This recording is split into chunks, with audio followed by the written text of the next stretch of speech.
The Detroit Lions. What a great game by these guys. A redemption game, obviously, after that horrible performance last week against the Green Bay Packers. But the Detroit Lions absolutely annihilated the Chicago Bears. 52-21, guys. This was a great win for the Detroit Lions. They absolutely 100% needed it. I know it's week 2. A little bit overreaction after week 1. Yes, I'll admit it. I did overreact just a little bit. I mean, was I concerned? Yes. Was I freaking out like a lot of people here in Michigan and other Lions fans all around the world? No. But this was a game. You know, Ben Johnson makes his return to Detroit. He makes his return to Ford Field. He was our offensive coordinator for many years, and we absolutely dominated him and his team. So, yeah, Lions, great victory, 52-21, 1-1 on the season. Couldn't ask for anything better. But now we got to travel next Monday for Monday Night Football to Baltimore to face the Ravens. That is going to be a very tough matchup for these Detroit Lions. So, great win yesterday by these guys, 52-21, 50 points, man. Yeah, we don't need Ben Johnson to have a great offense and put up 50-plus points. We got John Morton, baby. It's all good. It's all good. All the overreaction from last week against Green Bay, it's all good. The Lions, that was a great win. That was a great way to get back onto the winning side for the Detroit Lions, get back to the groove like we've been seeing with these guys the past few years, 2022, 23, and even last year when we had the highest scoring offense in the NFL, scoring the most points and just absolutely dominating. That offense yesterday looked like last year's offense. Obviously, week 1, we looked like absolute garbage. But yesterday, bravo, gentlemen. Bravo. We'll take it. But yeah, the first possession of this game, we started the ball at the 40-yard line because the ball was kicked out of bounds. So we had great field position from the start. I mean, you couldn't ask for anything better to start off the game, any game. But this is the division rival. You're going up against your former offensive coordinator in Ben Johnson, and it was amazing. I mean, a great way to start off the game. And then the very first play of this game, it was a pass play to Mr. Reliable himself, Amon-Ra St. Brown, who finished the day. I mean, he had a hell of a day, this guy. I mean, if you have him on your fantasy football team, if you have him in the lineup, I mean, you guys are, today, you guys are very happy people. You guys are loving it because this guy went off against the Chicago Bears. 9 receptions, 115 yards, 3 touchdowns, a career high for Amon-Ra St. Brown, which is insane. One of the most reliable wide receivers in the game. And that was the first time he had a 3-touchdown reception game. So he was absolutely phenomenal. But yeah, first pass play to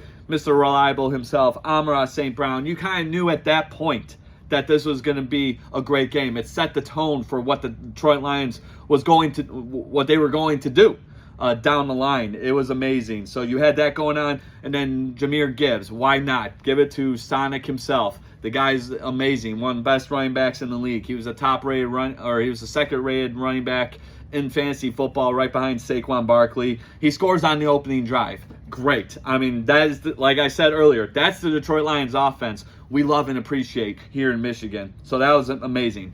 But now, earlier in the game, the Lions had some opportunities. They failed to complete on these opportunities, but they had some opportunities to score in some of these situations. So the fumble towards the end of the first quarter, which was committed by Brian Branch, who had a hell of a day. We'll get to his stats in a little bit. But he forced that fumble. It was a turnover. We recover, and then we go down the field, and, we miss. It's a 3-and-out. How do you get a 3-and-out off of a turnover? A great play by Brian Branch. We get the ball, and we can't score points.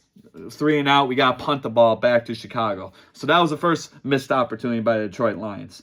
And then the Bears' next offensive drive, a turnover on downs. They went for it on 4th down, didn't get it. We get the ball.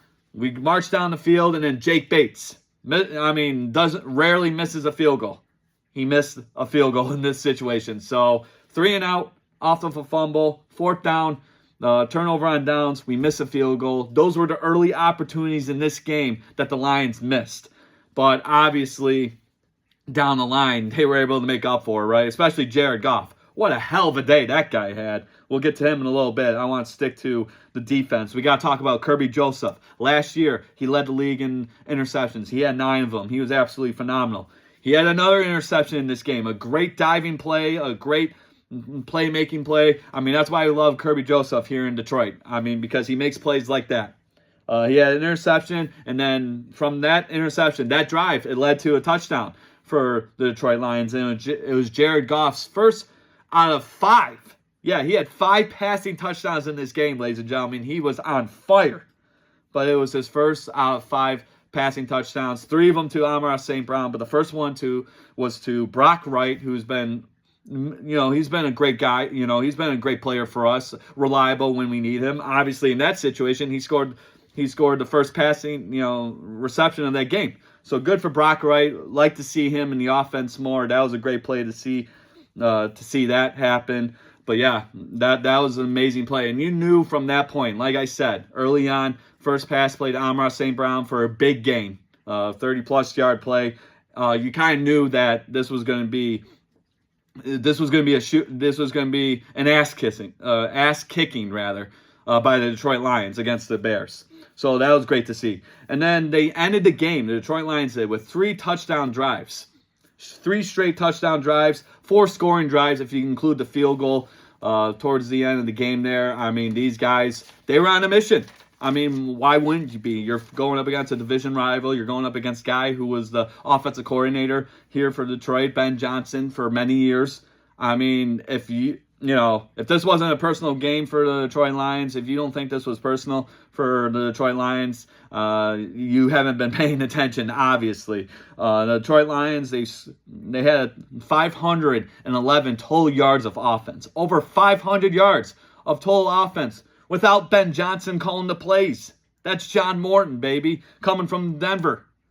It was a great game plan by this Detroit Lions team.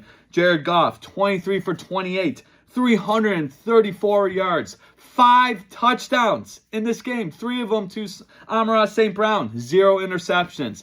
Obviously, a complete 180 from what we saw last week, week 1, in Lambeau Field against those Green Bay Packers. So this was a game that Jared Goff needed to get his confidence back, and he did in a huge way. So great for him. That's why I like to see. That's why he got paid the big bucks. That's why he's the franchise quarterback, because you have to make plays like that. And another thing, he wasn't throwing 3-yard passes like we saw in week 1. He wasn't throwing screen passes behind the line of scrimmage a whole lot. He was throwing the ball down the field. Oh, what an amazing concept that is.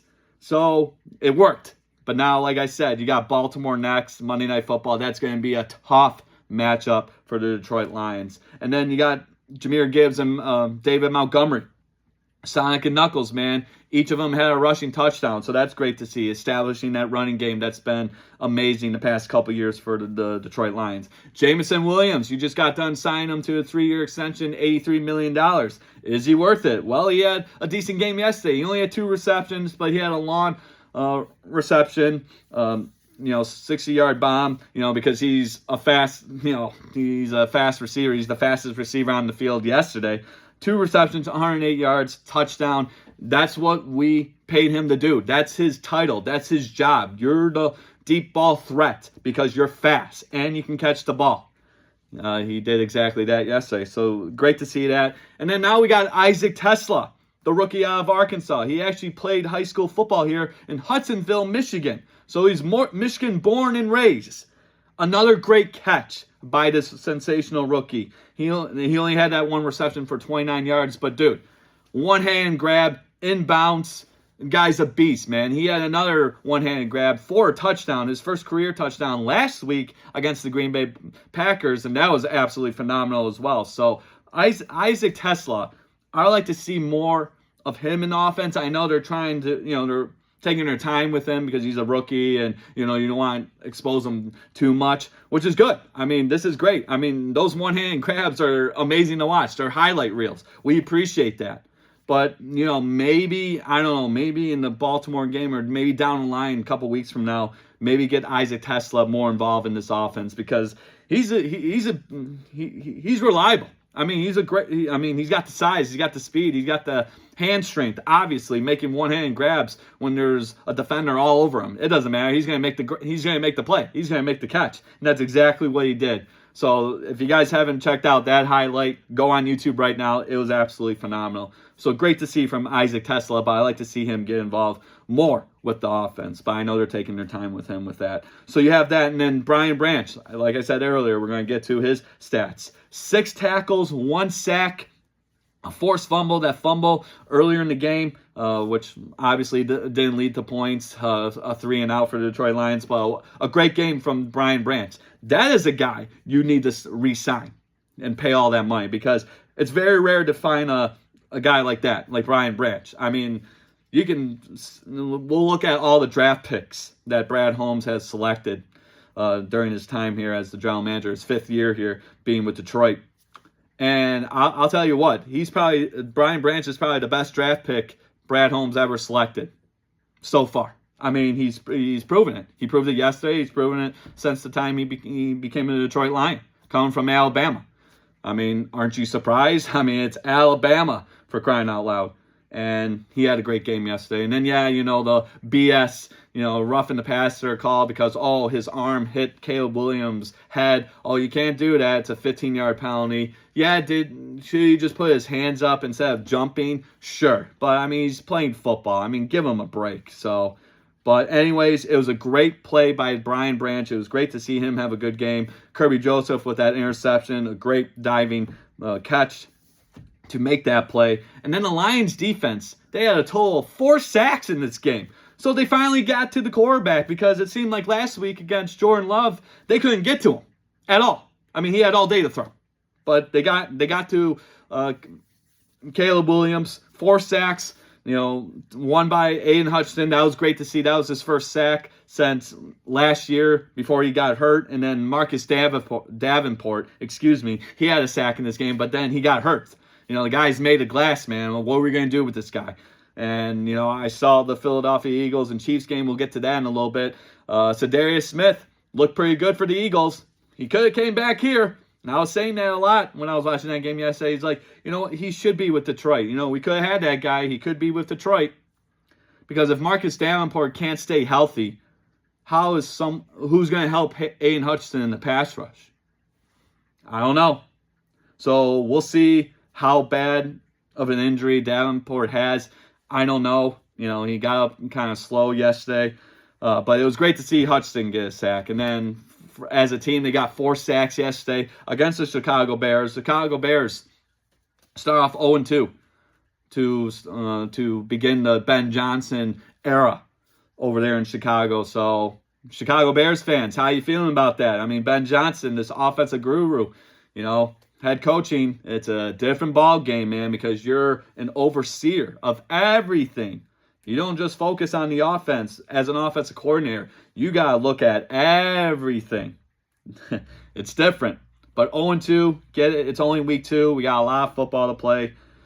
But, you blew that lead last Monday night against the Vikings. You allowed J.J. McCarthy to look like a stud. He looked like absolute garbage yesterday. We'll talk about that in a little bit, or last night rather, Sunday Night Football. I mean, that was probably the most boring Sunday Night Football game I ever watched. I mean, I couldn't. I was on my phone because I was getting more entertainment off my phone than watching a football game. Crazy enough, right? But you allow the Minnesota Vikings to come back on Monday Night Football, and you lose. Start off 0-1. And then you got absolutely annihilated in your return back to Detroit at Ford Field. You lose 52-21. So, I mean, I don't know. The Chicago Bears team, lots of questions that need to be answered. But great day for Detroit. It was a hell of a game. I was excited. This was a bounce-back game for the Detroit Lions, a redemption game for these Detroit Lions. But now they got to travel to Baltimore for Monday Night Football next week. That is going to be a very tough matchup for the Detroit Lions. I don't know what to expect. I mean, like I said, it's going to be tough. The defense needs to show up. And you know what? You're going up against Lamar Jackson, a mobile quarterback, right? 3 straight mobile quarterbacks we faced already. Jordan Love, Caleb Williams yesterday, and now Lamar Jackson. Well, of the 3, Lamar Jackson's the best. And Lamar Jackson just put up a 40-burger against the Cleveland Browns yesterday, a division rival. So we'll see what happens with that. We'll talk about more about that later in the week or towards next week. But damn, early tests for the Detroit Lions. Obviously, week 1 was a test too with the Green Bay Packers, but this is a big test. You're going on the road, primetime football, Monday Night Football, Week 3 against the Baltimore Ravens. You know, it seems like we never have success against these guys. They just torch us. You know, a couple years ago, Lamar Jackson absolutely annihilated us. Didn't we lose like 33-6 in that game? Yeah, that was horrible. But yeah, we'll see what the Lions do. We're going to celebrate this victory, though. It's nice to beat Ben Johnson. And then, you know, the crowd's doing the F Ben Johnson chants. And, you know, that's part of football. That's part of, not the community, but that's NFC North. You know, it is what it is, but I don't know. You know, it's like Ben Johnson did help our offense a lot, but I guess Detroit Lions fans are not so kind to disloyalty as with those Ben Johnson chants. So that was crazy to see, but this game was great. It was fun to watch. Go Lions. Going to be a tough matchup against those Baltimore Ravens, but we're going to celebrate this one. We're going to celebrate this victory. So all these other games, I mean, there was a lot of overs in this game yesterday. A lot of high-scoring matchups for Week 2. Only Week 2, guys, and we're already seeing 40-plus points, 50-plus points being scored if you're the Detroit Lions. Obviously, Thursday Night Football this week on September 11th, 24 years since that tragedy happened. But the Packers open up 2-0. They beat the Washington Commanders 27-18. Austin Eckler's out for the season. Torn Achilles. I saw the play and I knew that he was done. And that leg popped and he was done. And it was confirmed the next day. So that's how Week 2 started. Green Bay Packers 27-18. You had that, and now the Jacksonville Jaguars and the Cincinnati Bengals. This game was great. You know, Trevor Lawrence 271 yards, 24 for 42, 3 touchdowns, and he still loses the game. But the bigger story in this game, you know, the Bengals win 31-27 against the Jaguars. They're 2-0 for first time in forever. I mean, that's crazy. Usually the Cincinnati Bengals struggle early in the season. But big news coming out of Cincinnati. Joe Burrow, the man, he's hurt. Turf toe injury. He needs surgery. He's going to be out for approximately 3 months, guys. 3 months without your starting quarterback. Dude, how is that going to work? Bengals are in trouble. No, I mean, they are in trouble, and that's so crappy because they're 2-0. I mean, in a very tough AFC North. I mean, you got the Baltimore Ravens, you got the Pittsburgh Steelers who lost yesterday, you got the Cleveland Browns who got absolutely annihilated by the Ravens yesterday. But you're competing, if you're the Bengals, you're really competing with the Ravens. And now you lost your main guy. You lost Joe Burrow. Paid millions and millions of dollars to have him stay here. And he's going to be out for approximately 3 months because he needs surgery on his toe. That sucks if you're a Cincinnati Bengals fan. You hate to see it because he's a great athlete, a great quarterback. And Cincinnati's 2-0. Like I said, for the first time, it seems like in forever. And now your starting quarterback's out, and he's going to be out for an extended amount of time. So, yeah, the Bengals are in trouble. What do you do if you're the Cincinnati Bengals? I mean, you got to panic a little bit, right? So that's going to be very interesting these next few months. How do the Bengals respond? I mean, can this offense, can this team win games down the road without Joe Burrow? So that was unfortunate to see that. But yeah, he'll be out for approximately 3 months with that turf toe injury. But now, probably the best game yesterday, another division matchup. You had the Dallas Cowboys and the New York Giants. 77 points total were scored in this game. Cowboys win it 40-37 in overtime. Brandon Aubrey, probably the best kicker in the NFL right now. He kicks the game winner. But then before that, he kicked a 64-yarder to go into overtime. Mr. Reliable, right? If you have him in your fantasy football league, you are probably a very happy person today. He was lights out. He was great. But yeah, 77 total points were scored, 984 total yards of offense between these two teams.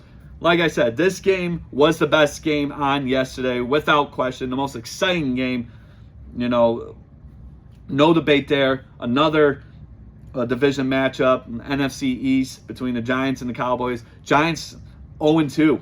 I mean, crazy. You scored 37 points and you still lose. Russell Wilson looked like the old Russell Wilson from his earlier career with the Seattle Mariners, or not the Mariners, Jesus, Ron Sport, with the Seattle Seahawks. He looked absolutely phenomenal yesterday.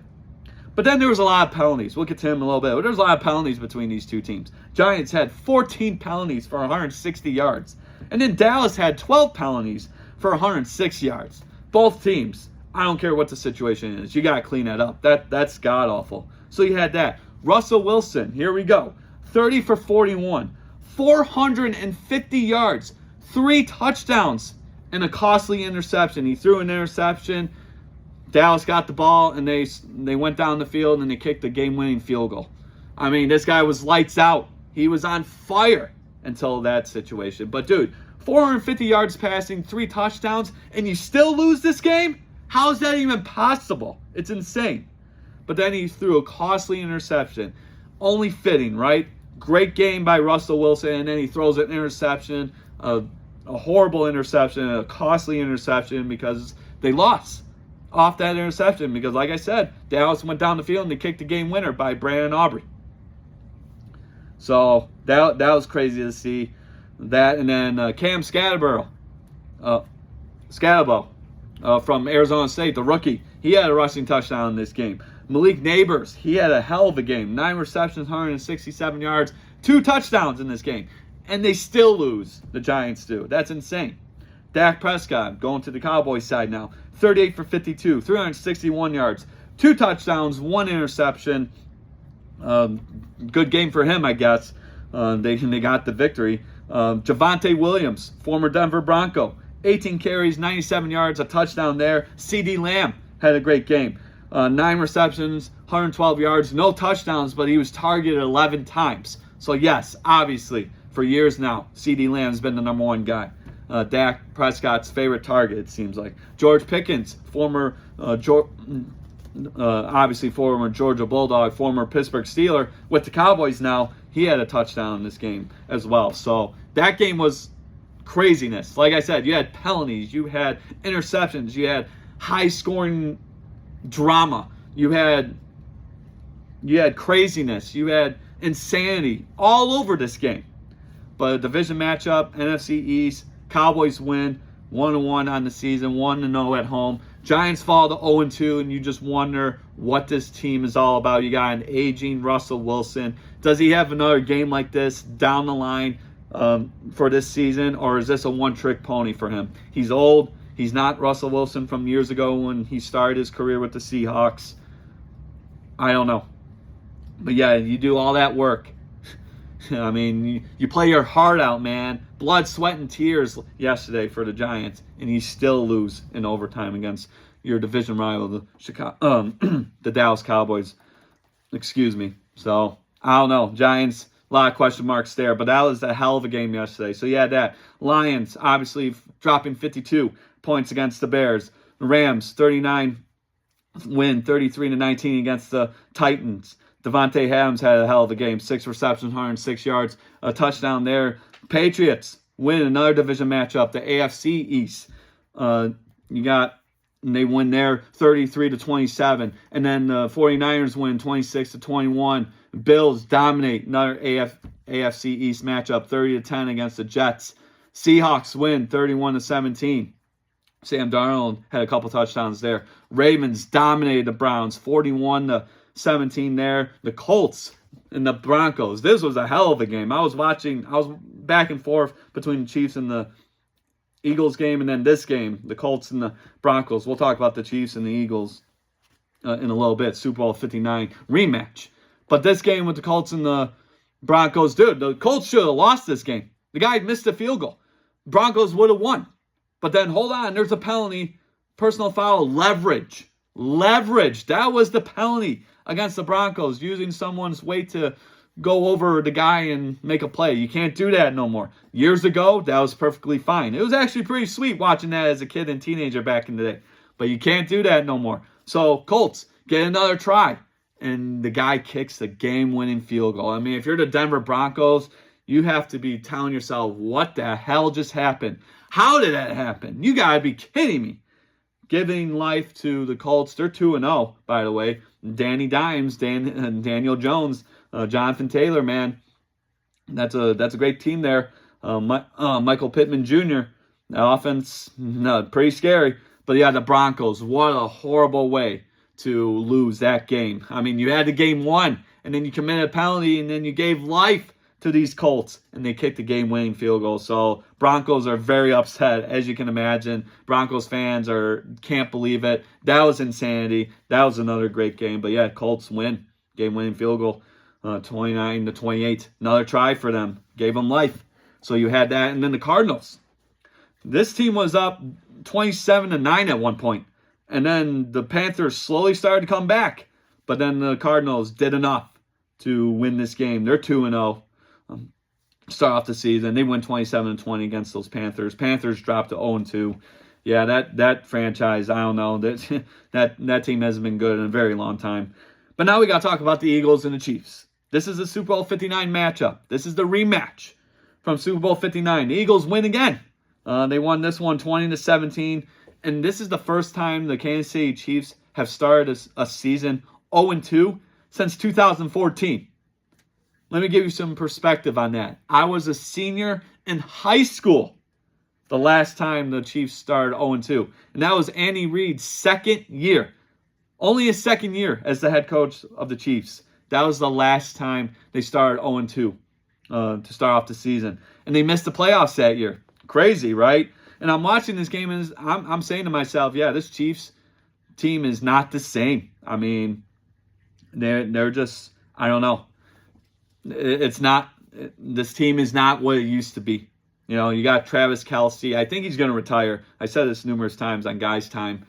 I think he's going to retire after this year. You know, he's getting engaged to Taylor Swift. You know, he's already made millions of dollars. She's a billionaire. So they got enough money to go around.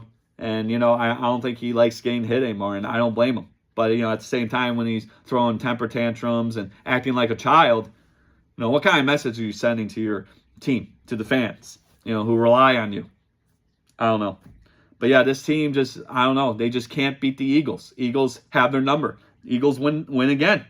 Hurts, rushing touchdown in this game. Saquon Barkley, 22 carries, 88 yards. But he did have a rushing touchdown. But, yeah, not a big game like we're used to seeing Saquon Barkley, who led the league in rushing last year. Patrick Mahomes, 16 for 29, 187 yards. He had a rushing touchdown and a passing touchdown. He also had an interception. And then Travis Kelce, 4 for 61. That was it. No touchdown, nothing. So this is a game where Eagles go to Kansas City and they handle their business. Again, they beat the Chiefs. I mean, we saw the Super Bowl 59 in February, and that defense of the Eagles absolutely dominated the Chiefs. And they kind of did it again yesterday. So Eagles win the rematch, the Super Bowl 59 rematch, 20-17. Eagles start off 2-0. The defending Super Bowl champions. And then Chiefs 0-2, dropped to 0-2, first time since 2014, which is crazy. Andy Reid's second year as the head coach. So, yeah, it was a crazy day for football yesterday. You know, if you had some bets, if you were playing fantasy football, I mean, a lot of mixed emotions going on yesterday, week 2 of the NFL. And then Sunday Night Football. This is supposed to wrap up the Sunday Night Football games. I mean, we had that amazing, dramatic, unbelievable Week 1 Sunday Night Football matchup between the Bills and the Ravens. Bills come back and win that one against the Ravens. But then this one yesterday, this Sunday Night Football matchup between the Falcons and the Vikings. Yawn. Boo. It was horrible. I mean, dude, a touchdown was not scored in this game until late into the fourth quarter. It was field goal city all night.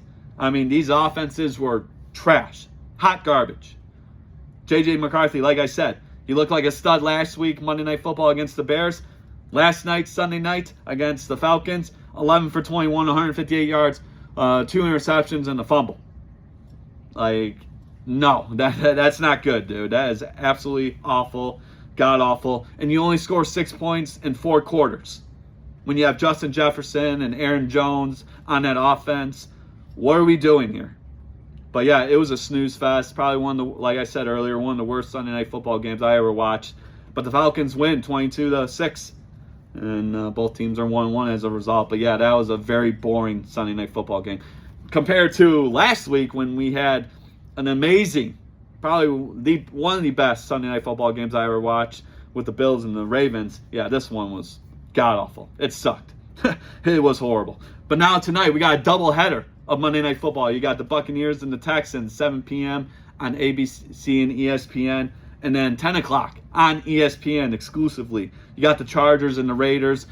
These games are going to be very interesting to watch. You got C.J. Stroud going up against Baker Mayfield. You got Geno Smith of the Raiders going up against Justin Herbert, who had a great week last week against the Chiefs, beating them in Brazil. Friday night game, which is insane, right?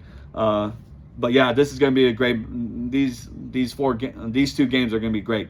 So watch it tonight. Monday Night Football, 2 games: Buccaneers, Texans, Chargers, Raiders, and that's how Week 2 wraps up. So yeah, it was a great day yesterday. Lions finally got that win, that redemption win. Ben Johnson's return to Detroit was not the greatest. It was god awful. I think he wished he just stayed in Chicago because 52 points. Not the greatest if you're a Chicago Bears fan. But yeah, go Lions.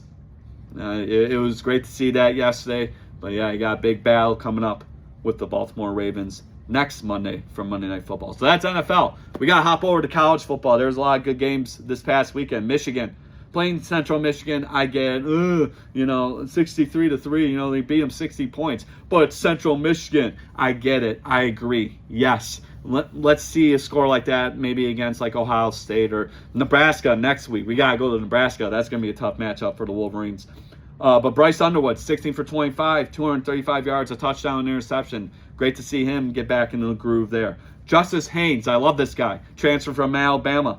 14 carries, 104 yards, a touchdown. Jordan Marshall, 10 carries for 52 yards. He had 2 touchdowns in this game. So the 1-2 combo. That running game for Michigan, I mean, they've always been a run-first team.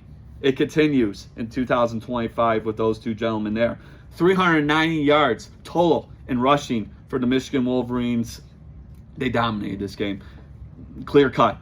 Straight to the point. I mean, this was a pure domination by the Michigan Wolverines.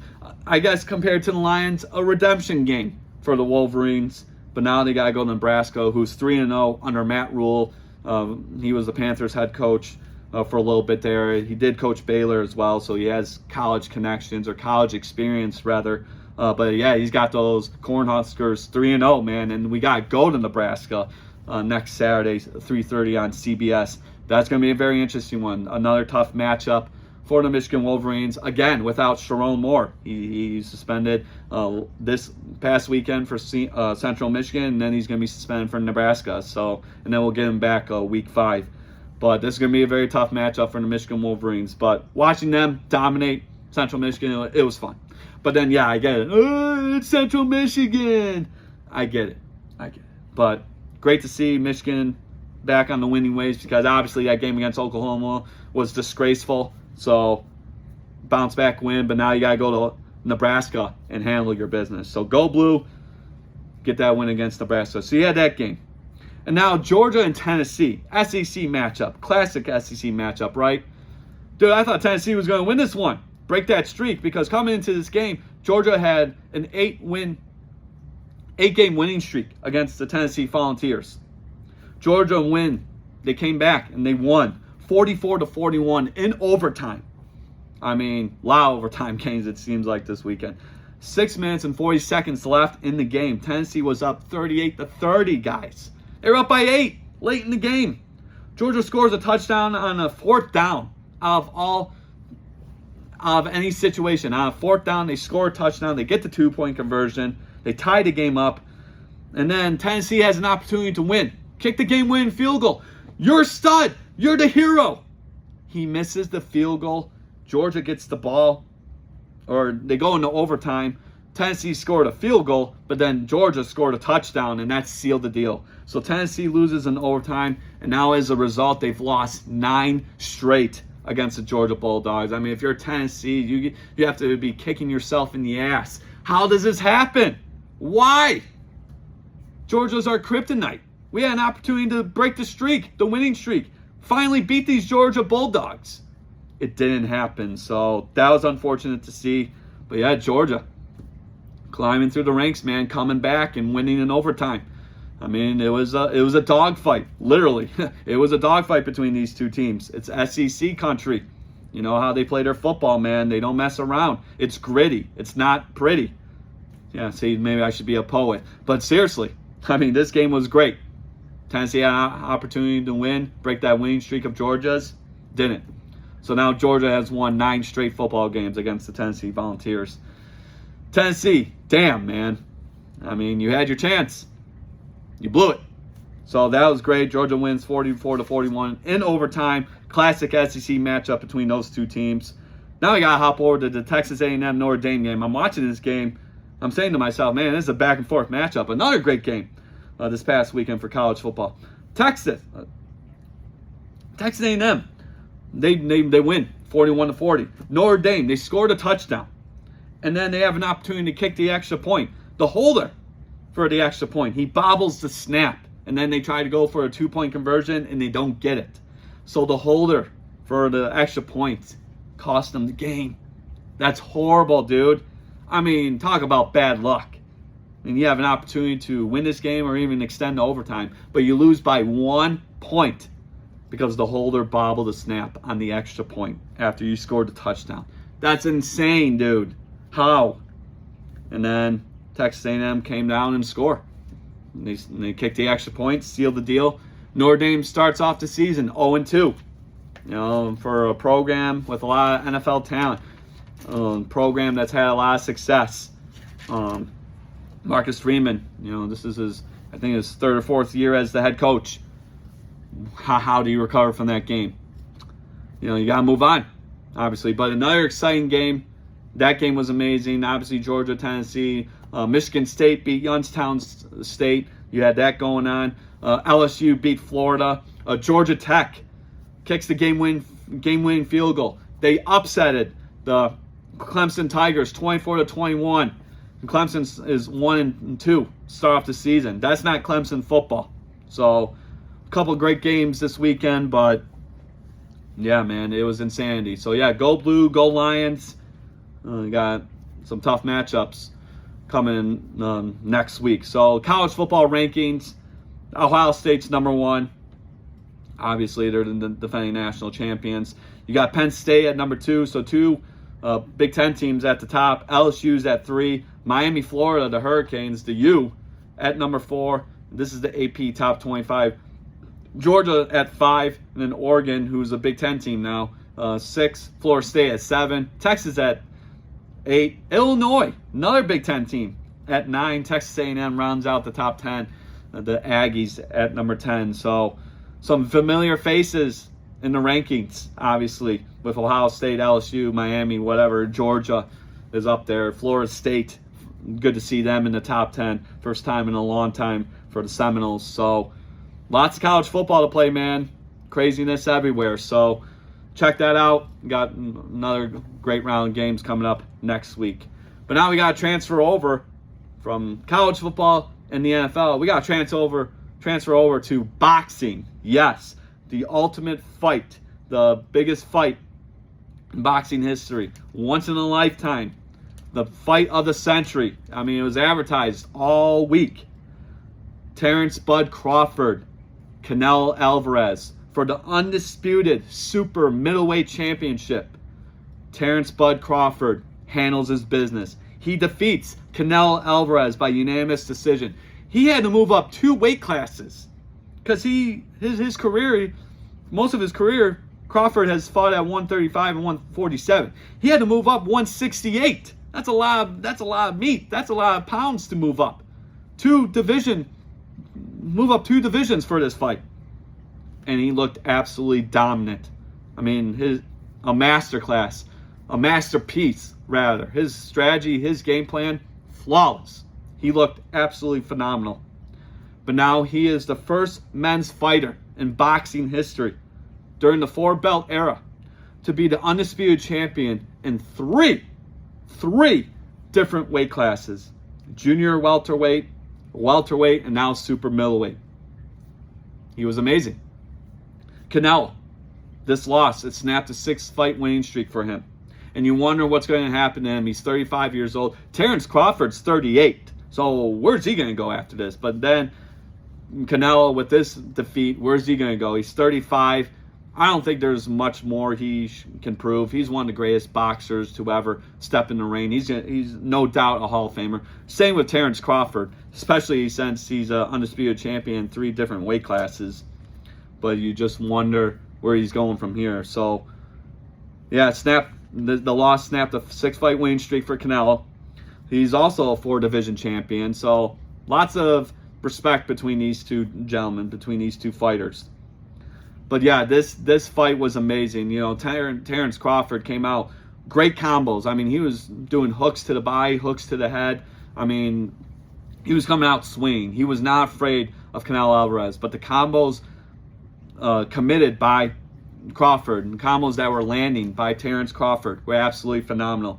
The jab was beautiful all night. He was landing that jab with precision, with intent. It was landing all night. Canelo had no answer for it. That was great to see.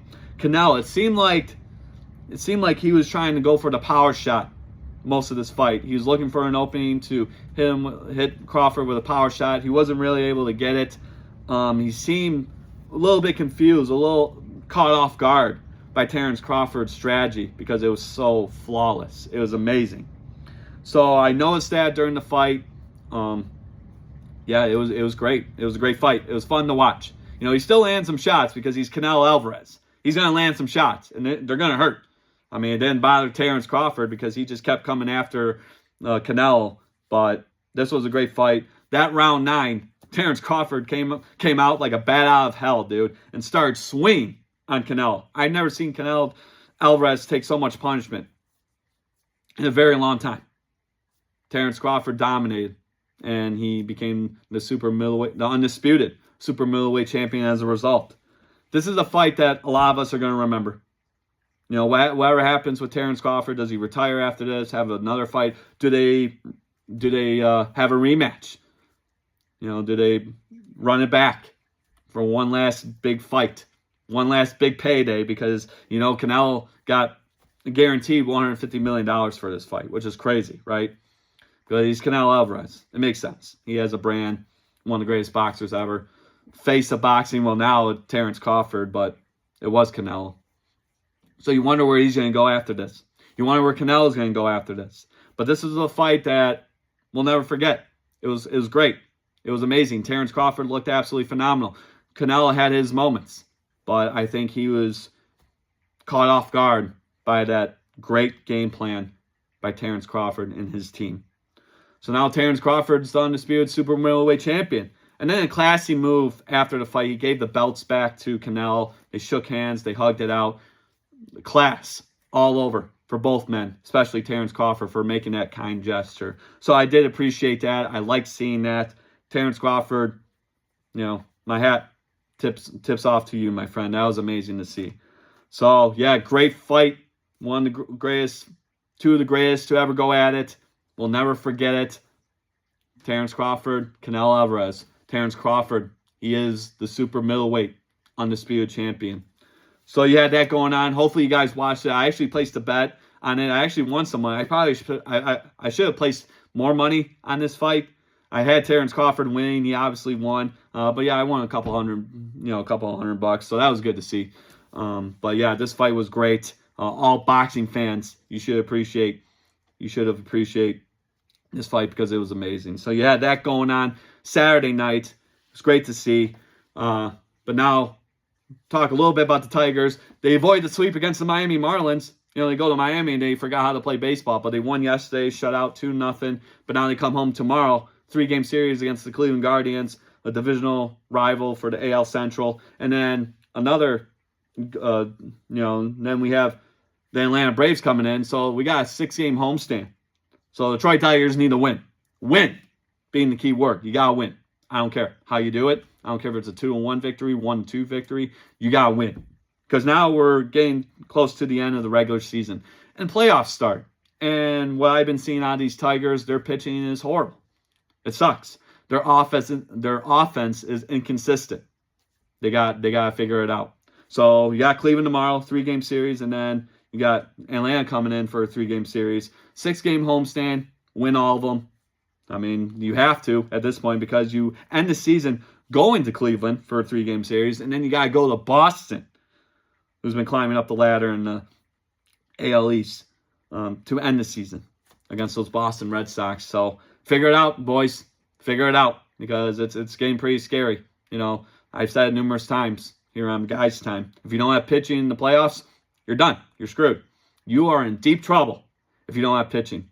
And what I'm seeing out of this team, their pitching is not good. It is god-awful. So figure it out. So you have that. We got to end this episode today. We got to talk about Savantini and Kamel Macklin, 2 professional boxers fighting out of New Way Training Center right here in Clinton Township, Michigan. Friday night fight night down in Motor City, Detroit, Michigan, at the Fox Theater. Their first boxing event in 25 years.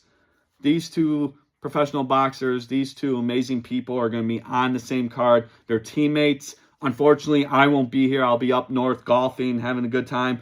I would love to see these 2 compete, especially on the same card. Very rare you see that.